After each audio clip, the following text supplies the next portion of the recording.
비유 이야기를 통해서 우리가 깨닫게 되는 것, 또 비유 이야기를 통해서 예수님께서 우리에게 주시고자 하는 메시지를 살펴보는데, 거기를 조금 더 명확하게 주님의 메시지를 보기 위해서 그 뒤에 이어지는 가라지 비유도 함께 보고자 합니다. 예수님의 비유는 기본적으로 하나님의 나라를 우리에게 가르쳐 주시기 위해서 이 비유를 들어서 설명해 주십니다. 그런데 이 비유의 말씀은, 예수님의 비유의 특징은 우리의 기대를 허물어뜨린다는 데 있다고 말씀을 드렸습니다. 우리는 비유 이야기를 들으면서 우리 일상생활에서 우리가 자주 접하는 이야기의 전개를 통해서 어떤 결말을 예상하게 되고 기대를 하게 되는데, 그것을 예수님께서는 뒤집어 버리십니다. 그 말은 뭐냐면, 하나님의 나라, 하나님의 통치하시는 이 방법들은 우리가 생각하는 것과 다르다는 겁니다. 이사야서에도 그런 말씀이 있지만, 하나님의 길과 하나님의 생각은 너희의 생각과 다르다라고 선언하시는 것처럼, 우리가 무엇을 상상하든 무엇을 기대하던 우리가 생각하는 하나님의 나라는 어떨 거야, 하나님의 나라가 오면 정말 좋을 거야, 하나님 나라는 이렇겠지라고 생각하는 그 기대가 진짜 하나님의 나라, 하나님의 통치와는 다르다라는 것을 가르쳐주고 계십니다. 이 가라지의 비유도 어떻게 보면 마찬가지입니다. 방금 본문을 통해서 가라지의 비유, 아주 간단하죠, 비유를 들으셨는데, 이 비유에서 좋은 씨를 뿌린 사람은 농부고, 그 농부는 예수님일 수도 있고 하나님일 수도 있으시죠. 하나님의 사람들을, 또 예수님의 제자들을 이 세상에 뿌리셨습니다. 그 뒤에 보면 해설이 나옵니다. 예수님의 해설이 나오는데, 그런데 원수들이 와서 이 가라지를 덧뿌린 겁니다. 그래서 이 세상이라고 하는 이 밭에는 가라지와 곡식이 함께 자라게 됩니다. 일단 이 이야기를 들으면 우리 안에서는 이 불만족이 생깁니다. 하나님의 나라에 대한 불만족입니다. 하나님의 나라가 왜 이렇지? 하나님의 나라, 이 말씀은 어떻게 보면, 가라지 비유는 하나님의 나라가 임하는데, 하나님의 통치가 이루어지는데 여기에는 가라지도 있고 곡식도 있다, 이런 말씀이잖아요. 우리가 생각하는 하나님 나라는 그렇지 않습니다. 우리가 생각하는 하나님 나라는 하나님 나라가 이루어진다라고 하면 악한 것들, 이 사탄의 세력들이 다 소멸되고 하나님을 기뻐하고 하나님을 찬양하는 이 하나님의 성도들, 우리 백성, 하나님의 사람들이 모여서 하나님을 찬양하는 기쁨이 넘치는 그런 하나님의 나라, 이것을 우리는 기대합니다. 그리고 예수님이 이 말씀을 하실 때에 모였던 무리들, 이 유대인들도 똑같은 것을 기대했습니다. 예수님이 메시아라면 메시아가 오셔서 하셔야 될 것은 무엇이냐면, 우리를 압제하고 있는 이 로마, 이 제국주의를 물리쳐 주셔야죠. 로마를 싹 쓸어버리셔야 됩니다. 거기에 덧붙여서 예수님을 따라다니는 제자들이 예수님의 가르침을 받더니, 예수님이 누구와 논쟁이 붙냐면 이 종교 지도자들, 바리새인들이나 제사장들과 논쟁이 붙습니다. 예수님이 바리새인들을 향해서 외식하는 자들이라고 선언하시죠. 그렇다면 하나님의 뜻을 왜곡해서 자기들의 이익을 추구하는 이 보기 싫은 종교 지도자들을 예수님이 오셔서 또 그 사람들도 싹 쓸어버리셔야 됩니다. 그러면 얼마나 좋겠습니까? 선량한 하나님의 백성만 남는 겁니다. 그런데 예수님은 오늘 이 비유를 통해서 보면 종들이 와서 그것을 요청합니다. 이 가라지가 우리 밭에 많이 있는데 우리가 가서 이 가라지 다 뽑아내버릴까요? 이 세상의 악한 것들을 싹 쓸어버릴까요? 우리의 조바심이 여기에 드러나죠. 근데 주인은 굉장히 느긋합니다. 예수님 이야기에 나오는 이 주인은 뭐라고 하냐면, 가만두라, 이렇게 이야기하시죠. 가만두라. 가라지와 곡식이 같이 자라는 것을 그냥 두라고 말씀하십니다. 여기에서 우리의 불만족이 나오는 겁니다. 아니, 하나님 나라가 왜 이렇습니까? 유대인들만 불만이 있는 게 아니라 진짜 이거는 이 시대 우리에게도 마찬가지입니다.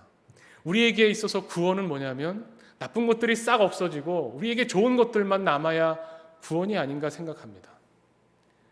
우리의 이런 생각, 우리의 이런 시대 정신이 반영된 영화가 하나 있어서 소개를 하면요, 우리의 바람이 여기에 투영됐구나 하는 영화가 하나 있었습니다. 이 어벤져스라고 하는 영화 시리즈인데요. 혹시 보신 분들도 있고 못 보신 분들도 있겠죠. 어벤져스 시리즈의 이제 마지막 최종회를 보면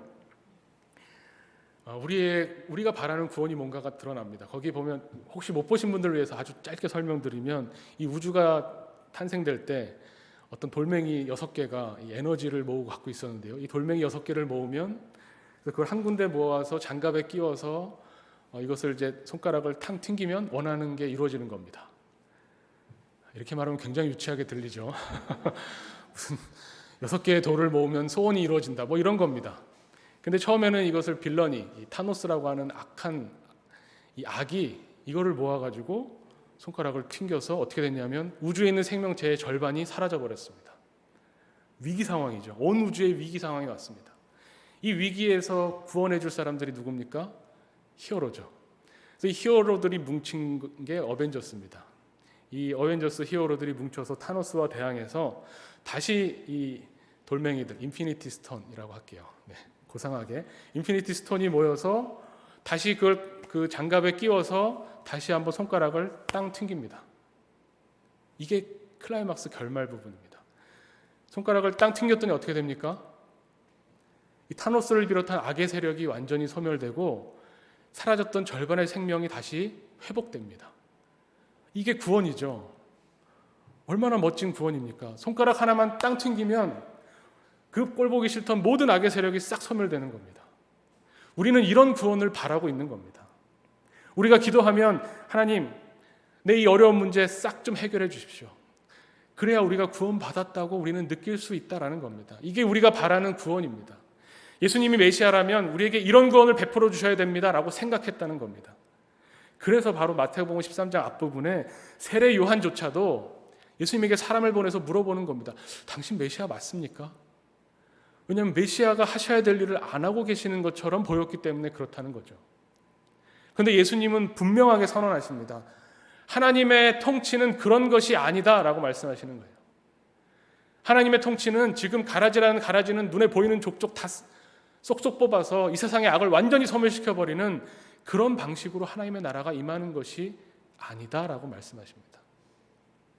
하나님의 나라는 그럼 어떻게 임합니까? 하나님의 통치는 어떻게 이루어집니까? 마치 씨가 뿌려져서 자라는 것처럼 우리의 이 현실은 가라지가 함께 공존하는 세상이다라는 것을 우리가 받아들여야 되는 거고요. 하나님의 나라는 근데 시간이 갈수록 조금씩 이 씨가 자라나서 곡식이 익는 그 시간이 필요한 겁니다. 이어지는 비유가 2개가 더 나오는데요. 이 가라지 비유의 해설이 나오기 전에 2가지 비유가 더 나오는데 그것이 가라지 겨자씨 비유와 그 다음에 누룩 비유입니다. 이 겨자씨 비유는 뭐냐면 아주 작은 겨자씨가 땅에 심기워져서 자라면 새가 와서 쉬어갈 수 있을 정도의 그런 나무로, 그런 덤불로 자라게 된다라는 거죠. 누룩은 뭐냐면 여인이 열심히 밀가루를 반죽했는데 거기에 누룩을 넣으면 이 반죽이 모든 것이 다 부풀어 오른다라고 하는 겁니다. 하나님의 나라, 하나님의 통치는 어떠냐면 우리가 마치 그 씨를 심어놓고 그걸 자라는 것을 혹시 보신 적이 있는지 모르겠습니다. 식물을 키우실 때 화분에 씨를 심거나 아주 작은 묘목을 심어놓으면 그것을 계속 보고 있으면 어떻습니까? 이게 자라는 건지 아닌지 움직임이 없어 보입니다. 그런데 뭐 다른 거 하다가 잊어버리고 있다가 다 며칠 지나서 와서 보면 싹이 나고 이만큼 자라 있어요. 하나님의 나라는 마치 그렇다는 겁니다. 우리의 눈에 보이지 않을 정도로 우리가 의식적으로 찾아보고 바라보면 눈에 보이지 않지만 하나님의 나라는 무럭무럭 성장하고 있는 겁니다. 하나님의 통치는 점진적으로 확장되고 있는 겁니다. 그리고 그것은 굉장히 강력합니다. 별거 아닌 것처럼 희미한 것처럼 겨자씨가 너무나 작기 때문에 보잘것없어 보였지만 그 겨자씨가 무럭무럭 자랐을 때에는 새들이 와서 쉴 수 있을 정도로 막강한 힘을 발휘할 수 있는 것이고 그리고 그 시간은 반드시 오는 겁니다. 우리가 보기에 안 자라는 것처럼 보여도 자라고요. 그것은 반드시 추수할 때가 온다는 겁니다. 아니 왜 하나님은 왜 이렇게 통치하십니까?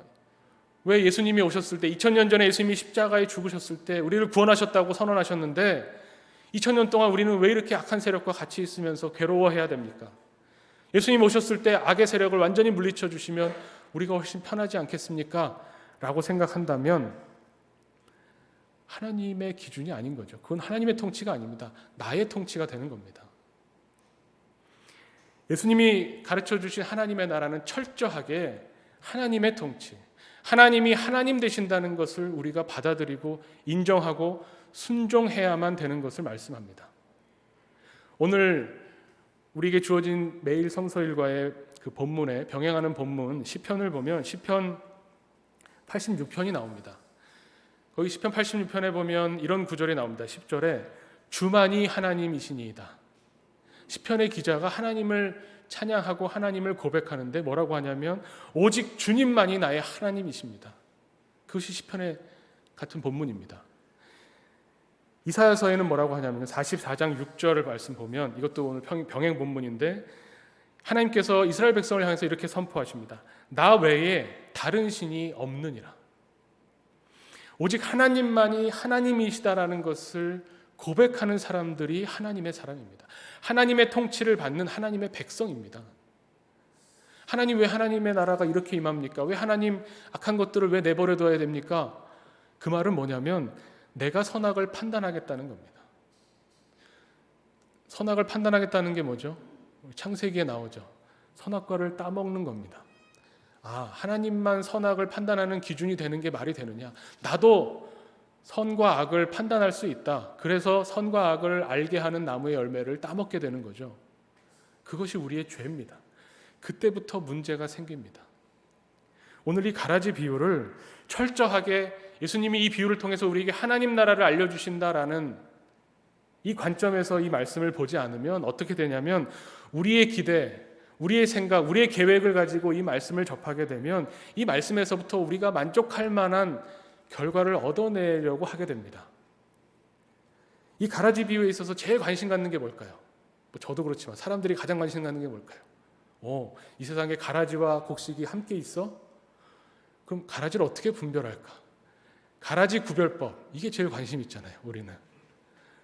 이 말씀이 얼마나 많이 오용됐냐면요. 이 말씀을 통해서 우리 교회, 이제 아무래도 이 말씀을 해석하고 설교하는 분들이 목사님들이다 보니까 우리 교회에 이렇게 모여서 우리가 함께 예배드리지만 우리가 다 곡식이 아니다. 이 중에는 가라지도 있다. 성경에 이렇게 나온다. 거기까지는 그럴 수 있습니다. 가라지가 있을 수도 있겠죠. 세상에 가라지가 많을 테니 교회 안에도 있을 수 있겠죠. 그런데 그러니 알곡이 되자라거나 아무튼 가라지가 알곡이 되는 법은 없습니다. 이미 가라지는 가라지고요. 알곡은 곡식은 곡식인 겁니다. 이거를 가라지를 곡식으로 바꾸는 게 목회다라고 생각한다거나 아니면 이 교회 안의 가라지들을 좀 뽑아내거나 멀리해야 되겠다라거나 전혀 그런 의미로 이 비유를 주신 것이 아닙니다. 제가 잠깐 제 경험을 말씀드리면 제가 신학생 때 그 신학 과목 중에 아무튼 신학의 영역에 뭐가 있냐면 교회론 중에서 보이는 교회와 보이지 않는 교회라는 신학 용어가 있습니다. 성경의 이 말씀에 어떻게 보면 근거한 겁니다. 그 신학 이론이 나온 것은 그 중세에는 누구나 태어나면 다 영세를 받고 누구나 태어나면 다 기독교인이 되어버리죠. 중세의 그 유럽에서는요. 그러다 보니까 어떤 사람이 진짜 하나님의 백성인가에 대한 고민이 신학적으로 이렇게 표출이 된 겁니다. 그래서 눈에 보이는 교회가 진짜 교회가 아니라 우리 눈에 보이지 않는 교회가 있다. 겉보기에는 모두가 다 곡식인 것처럼 보이지만 이 밭에 가라지가 있다라는 것이 신학적인 어떤 그 이론으로 연구로 나온 거죠. 근데 그것을 신학교에서 배우는데 그 교수님이 그렇게 설명하는 겁니다. 교회에도 보이지 않는 교회, 보이는 교회 이렇게 이런 것을 놓고 보면 교회도 보면 가라지가 있고 곡식이 있다는 겁니다. 그 얘기만 들어도 저는 굉장히 기분이 나빴어요. 아니 그럼 목사가 강대상에서 교회를 향해서 설교를 하는데 이 중에는 가라지가 있겠지라는 생각을 하면서 설교를 한다면 그 얼마나 비극적인 일인가. 굉장히 기분이 상하면서 화가 좀 나려고 하는데 결정적으로 뭐라고 하냐면요. 그분이 그런데 원래는 이게 모르잖아요. 우리는 모릅니다. 누가 가라지고 누가 곡식인지 모릅니다. 그런데 목회를 오래 해봤더니 척 보면 알겠다. 이제 이렇게 얘기를 하시는 거예요. 나는 척 보면 알겠는데 라고 얘기하는 순간 정말 제가 화가 너무 나서 소리 지르고 나갈 뻔했습니다. 학점을 받아야 돼서 참았는데 저는 그때부터 저 사람은 내 선생이 아니다라고 생각했어요. 아니 어떻게 교회 안에서 어떤 사람은 누구는 가라지고 누구는 곡식이다를 내가 판단할 수 있다고 생각하면 그 순간부터 그 사람 내가 하나님이다라는 것과 똑같은 겁니다.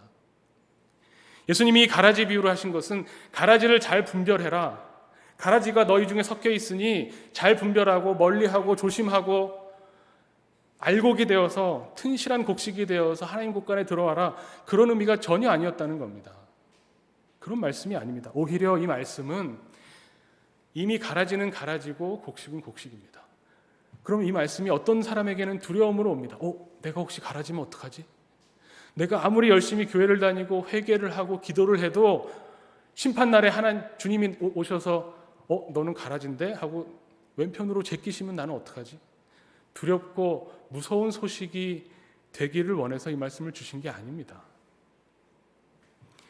오늘 이 가라지 비유를 해설하시기 전에 무슨 이야기가 나오냐면 읽진 않았지만 13장 34절에 이렇게 이야기합니다. 예수께서 이 모든 것을 무리에게 비유로 말씀하시고 비유가 아니면 아무것도 말씀하지 아니하셨으니 이는 선지자를 통하여 말씀하신 바 내가 입을 열어 비유로 말하고 창세부터 감추인 것을 드러내리라. 우리 지난주에 예수님이 왜 비유로 말씀하셨다고 했죠? 들어도 깨닫지 못하게 하려고. 그거였죠.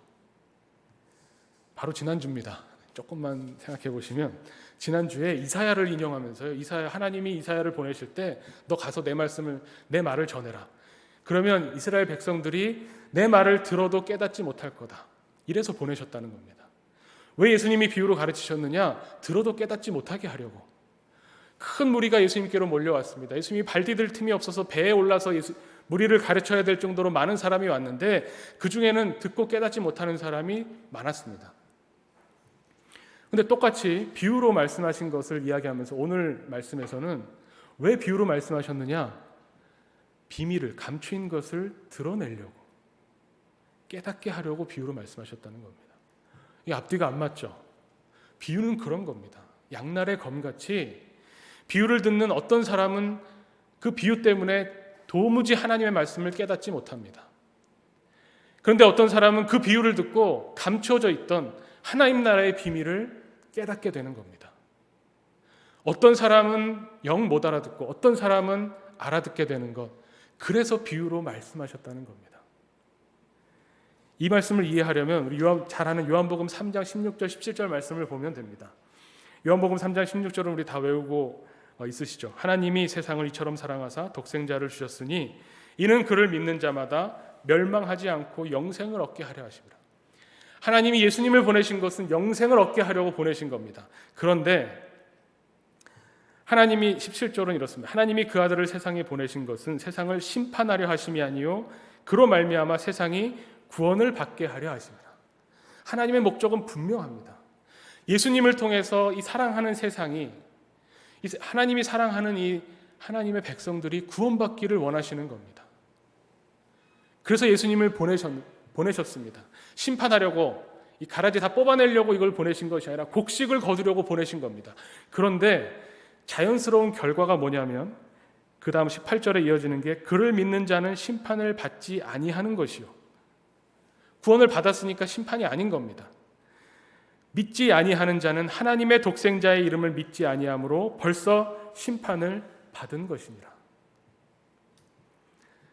하나님께서는 이 가라지에 관심이 없으십니다. 오늘 예수님의 비유에도 그렇잖아요. 주인은 관심이 가라지에 전혀 없습니다.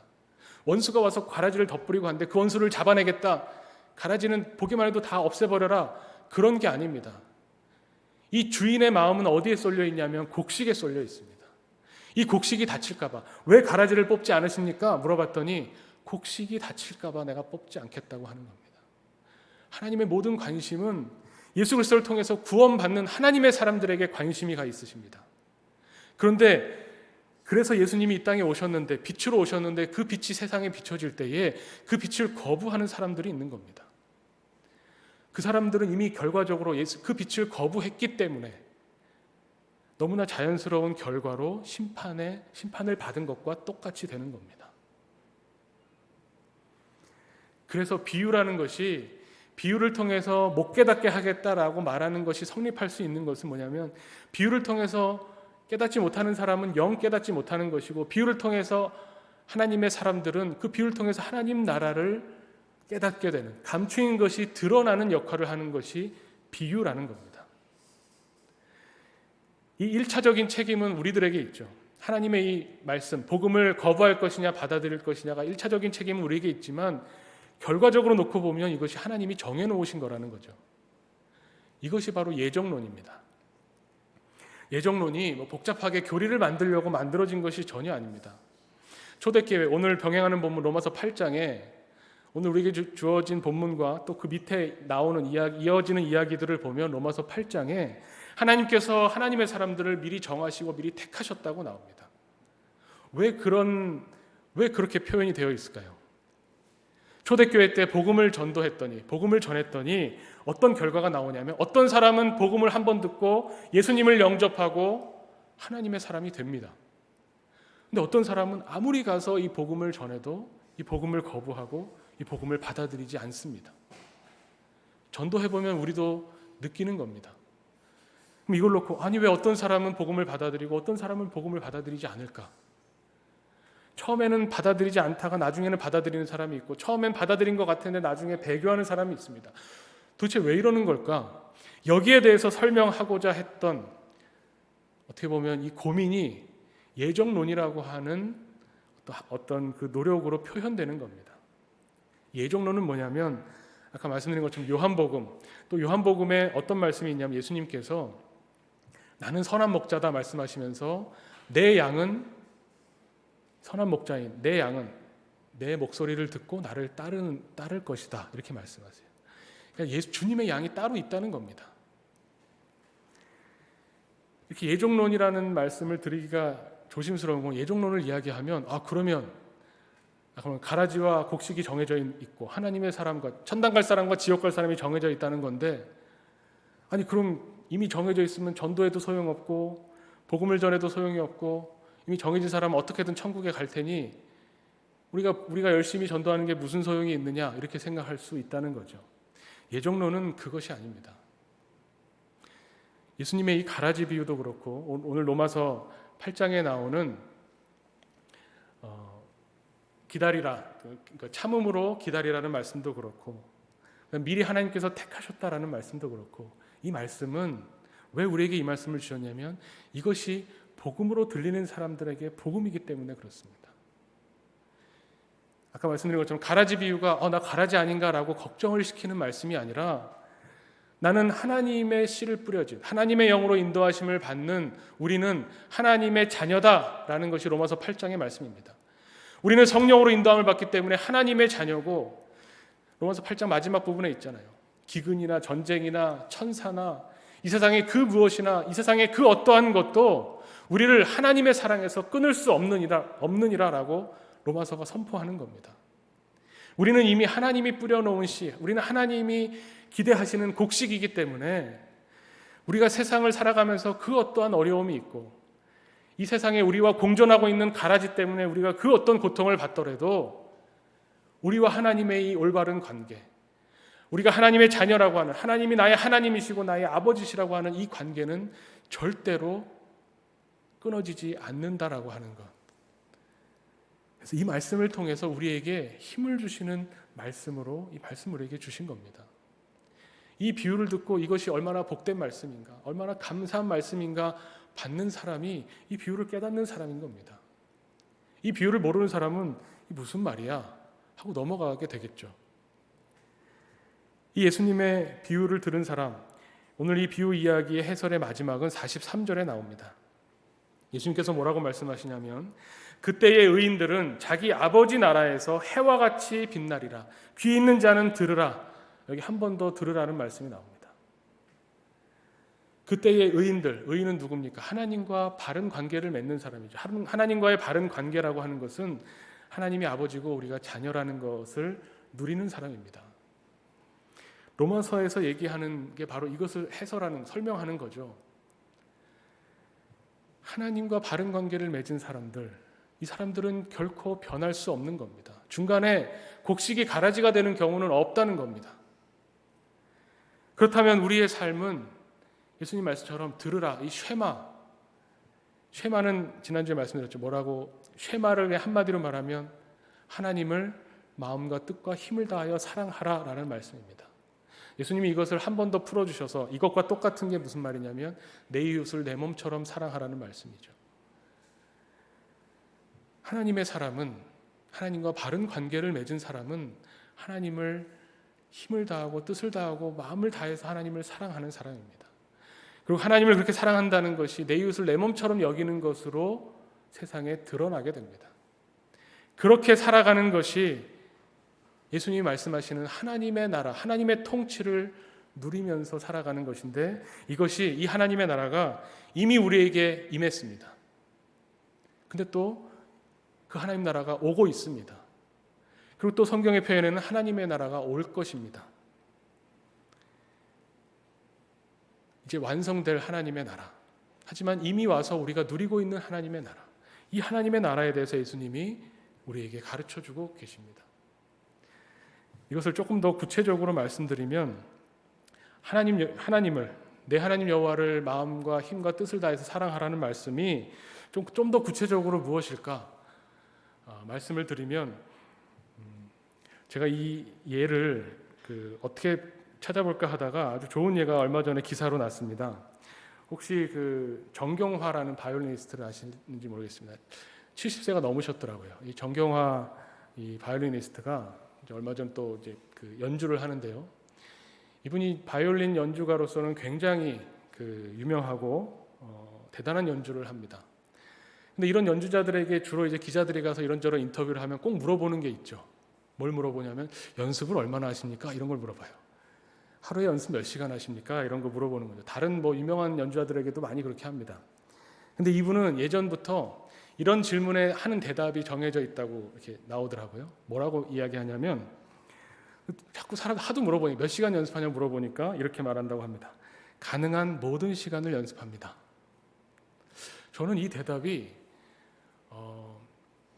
어떻게 보면 우리 가라지가 공존하고 있는 이 현실 세계를 살면서 하나님의 나라를 소망하고 하나님 나라를 바라보고, 그래서 반드시 주님이 다시 오실 그때를 바라보면서 살아가는 우리에게 어떻게 보면 굉장히 모범적인 답을 하나 제시해 주는 것 같았습니다. 저는 이 정경화 바이올리니스트가 가능한 모든 시간이라고 말하는 게 어떤 의미인가 조금 체험이 됩니다. 조금 느껴집니다. 뭐냐면 연주하게 되는 그 시간 전까지 모든 삶의 생활의 이런 어떤 여러 가지 방식이나 관심들이 그 연주회 날에 맞춰져 있는 겁니다. 얼마 전에 코로나19 때문에 우리 교회가 온라인으로만 예배드린 적이 있었죠. 그때 너무나 갑작스럽게 코로나가 확산되면서 모든 주중 모임이 다 멈췄고, 그 다음에 온라인 현장 예배가 완전히 금지되고, 우리 교회에서도 온라인으로만 예배를 드렸습니다. 그렇게 되니까 어떻게 됩니까? 제가 일주일 동안에 설교를 딱 한 번만 하면 됩니다. 1부, 2부도 안 했으니까요. 그때는 주일에 딱 한 번만 설교하면 일주일에 제가 해야 될 일이 다 끝나는 겁니다. 그때가 좋았죠. 좋기도 했지만 또 한편으로 생각하면 굉장히 부담되는 겁니다. 그 한 번의 설교에 모든 걸 다 일주일의 시간을 쏟아 넣어야 되는 겁니다. 그때 다를 때도 그렇지만 그때 특히 이 한 번의 설교를 위해서 잠을 자도 빨리 자고 일어나서 또 준비해야지. 밥을 먹어야 또 그 다음에 활동할 수 있죠. 그리고 또 영화를 봐도 이 영화를 보면 이거를 어떻게 설교에 써먹을 수 있을까? 책을 봐도 뭘 해도 누구와 만나서 이야기를 나누면 온통 신경은 그 주일 설교에 가 있었습니다. 제가 그걸 체험하면서 이거는 그냥 저의 어떻게 보면 해야 될 일, 업무 중에 하나였죠. 이런 관심이 하나님께로 집중된다면 얼마나 좋을까. 아마 교우들도 경험하셨을 겁니다. 예를 들어 입시생들이 수능 날짜가 정해지고 수능 시험이 정해지면 그 수능 시험 그 날짜 그 시간에 맞춰서 모든 생활이 거기에 집중이 되죠.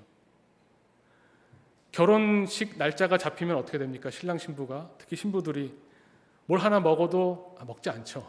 뭘 하나 안 먹는 것도 결혼식을 위해서, 피부에 뭐를 받는 것도 결혼식 그날을 위해서, 모든 것이 그날의 그 어떤 이벤트에 맞춰지는 겁니다. 마찬가지로 하나님 나라의 백성이라고 하는 것은 다시 오시는 그날이 언젠지 모릅니다. 보이지 않습니다. 하나님 나라가 눈에 보이게 오지 않고 하나님 나라가 확장되는 것이 우리 눈에 보이지 않습니다. 그렇지만 그 보이지 않는 하나님 나라를 소망한다면 로마서 말씀처럼 우리는 참음으로 기다리는 겁니다. 근데 그 참음으로 기다리는 것이 우리에게 괴로움이 아닙니다. 그 날짜, 그 시간에 맞춰서 우리의 모든 생활을 거기에 맞춰서 그것을 위해서 먹고 그것을 위해서 마시고 그것을 위해서 잠자고 그것을 위해서 운동하는 우리의 모든 생활이 하나님 나라에 집중되어 있다면 그것이 우리에게 얼마나 기쁨이고 복음이겠습니까? 예수님의 비유 이야기는 그것을 우리에게 말씀해 주고 있습니다.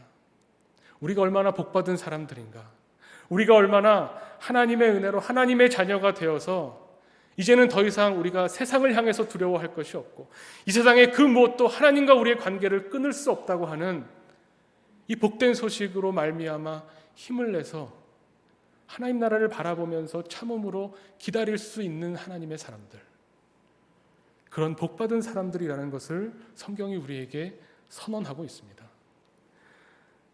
오늘 마태복음 13장 43절의 말씀이 얼마나 귀한 말씀인지 모릅니다. 그때의 의인들은 자기 아버지 나라에서 해와 같이 빛나리라.